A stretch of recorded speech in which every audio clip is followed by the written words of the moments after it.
they came next to me and they passed their dog and they were shouting. They pointed their gun at me and the soldier shouted to his commander, "All right, what about this one?" And they took their time and they did something. And they came, two of them, and they grabbed me laying on my on the bench. At this point, the blood. It's about 8 hours after the injury, and the blood couldn't stop. Like there was clots of blood on the couch that you roll it up with your hand like this, it becomes a ball. And there was just blood like all over the chair and on the floor and everywhere. The soldiers, they just picked me up and they threw me on the floor, like between the chairs, you know, where they like an alley part of the cabin.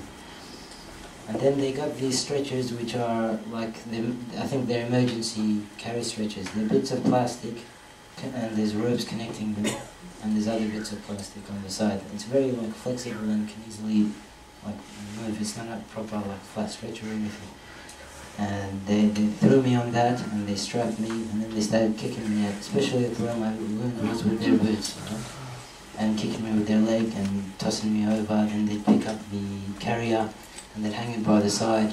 So I'd be hanging by the side, and they'd drop it, and they'd pick it up again, and they'd talk to the other soldiers, and they'd look at this, and they'll shout at me and tell me something, and they'll kick it again. Now as soon as this started happening, I'm grateful now. Everything was just numb. Like, I don't think I felt pain, or maybe I felt pain at that time, but it wasn't any pain like emotionally, so it didn't get affected psychologically, and I think in that situation, that's the most important thing, you know? So I just laid down, I just copped it pretty much, like whatever they took, I just took it, you know? I could barely do anything anyway, I couldn't move, I couldn't get up, I couldn't walk, I couldn't do anything. So I was just laying there. And then finally when they decided after like, what felt like maybe 10 minutes or 15 minutes of just kicking me and pushing me and picking me and dropping me, they dragged me to where the staircase was. As I told you, the aid room is right at the bottom of the ship. You've got to go up about 5 flights of stairs, and then you've got to climb that ladder to the top, and that's where the helicopter will take you up. So they took me into the stairway area of the cabin. By the way, I want to mention, the first thing the soldiers did when they took over was shoot down all of the cameras and destroy every camera that they could. Destroy any evidence. They confiscated whatever they could, and they smashed it on the ground. There was glass all over the floor. Any CCTV cameras that was on the ship was all smashed, all broken. Well, I think one of the first things they did was the room where all the footage was controlled and all the CCTVs was in the captain's deck, and that was all smashed straight away as well as soon as they got there. So they took me inside where the stairways are, where there's 5 flights of steps, and at the bottom they dragged me up the first half, but they dragged me like upside down so that I'd be hidden as I go up. And I'm leaving a trail of blood, and I can see so much blood there from all the people they've done this to before. As soon as we got to the first landing, like of 5 landings, the soldier looked down at me, they kicked us some more, and they pointed their guns at me, and they were shouting, threatening to hit me with the back of the gun.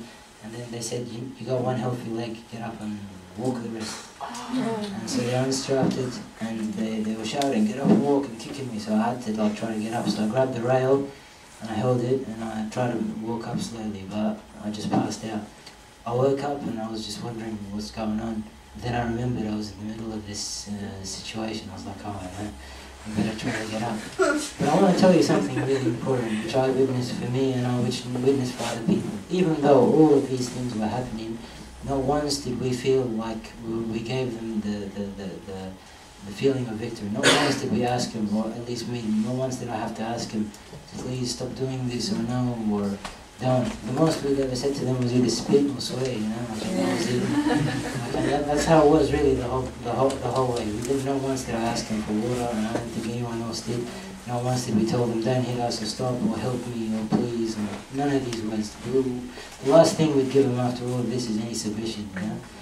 And we'd take it, and we'd take it like men, and we're happy. Like now, what I saw showed me what people, any people, both in Palestine and in Iraq and in Afghanistan and in all the countries under brutal regimes around the world. This is what everyone goes. There's so many people in the world go through, you know. And I'm nothing special. I'm only one of their sons, you know what I mean. So I felt that at the time as well. Come on, yeah, everyone goes through this. You just deal with it.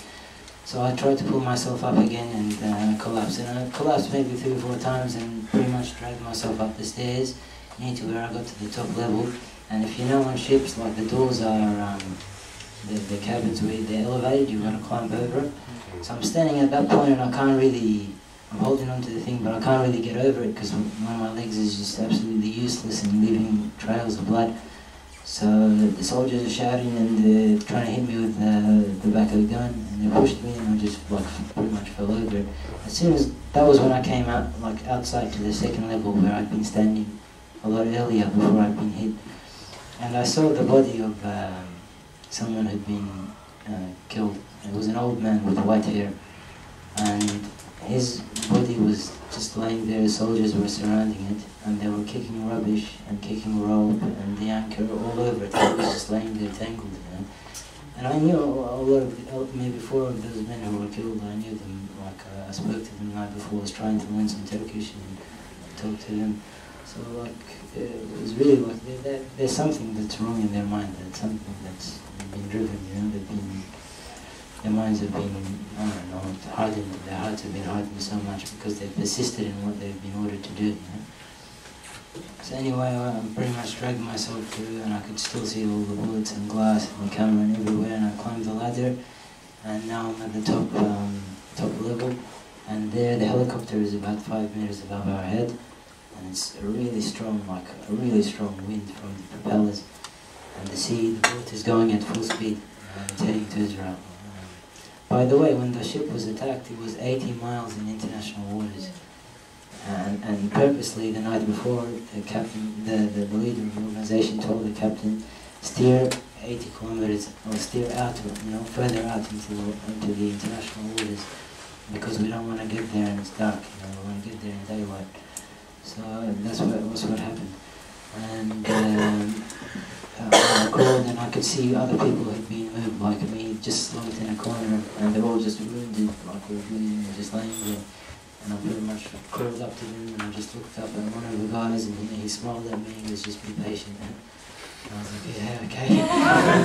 I couldn't talk, I couldn't say a word at all, like, I couldn't say anything, but I was just, and I slumped on his leg and I just like laid there.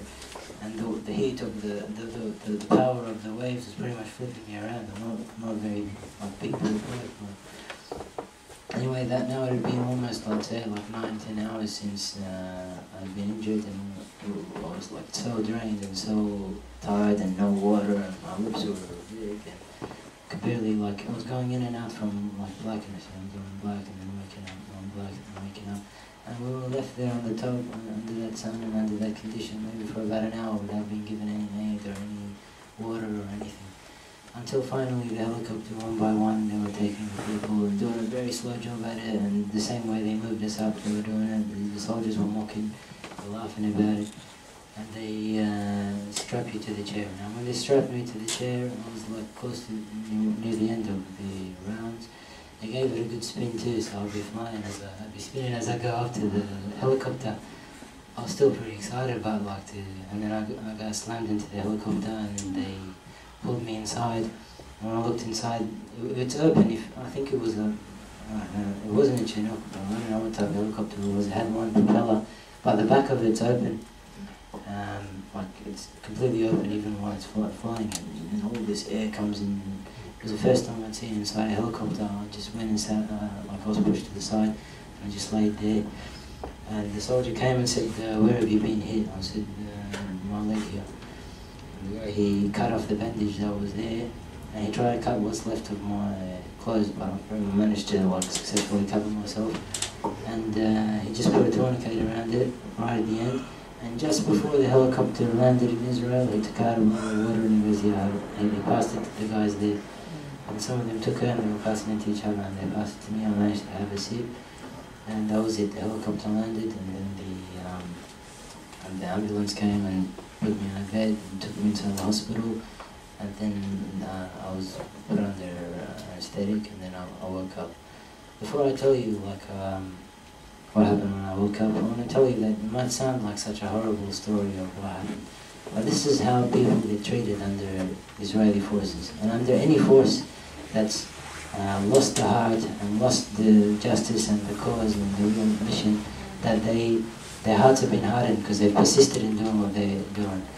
And I feel that that experience that I had then is actually one of the best experiences in my life. I actually felt something great while this whole thing was happening inside. And now I'm really glad it happened to me, because the next time I see a soldier, I'm not going to have the fear of what could happen. Because I know what could happen, and it's just numb, you know. You just, well, all this happens inside you, numb. It's not that bad. It gets over in about a day, or, you know, and that's it. So it's worth it, you know, for the struggle, for the cause of defending people. It's worth it. To go through these things is worth it, and you should be prepared for it. And it's not as bad as it seems. If it happens to you, then it happens to women, it happens to kids, it happens to people who are less able to, or older than you, you know. So, like, if you think about it this way, like, it's really strengthening me that I don't any longer fear being put in under that situation, or being attacked or bombarded by. The next time I see one of those special forces men, it doesn't mean anything to me anymore, you know. So it's good like that. Is there anything else? Yeah, great. No, I think that pretty much. Yeah, we're really.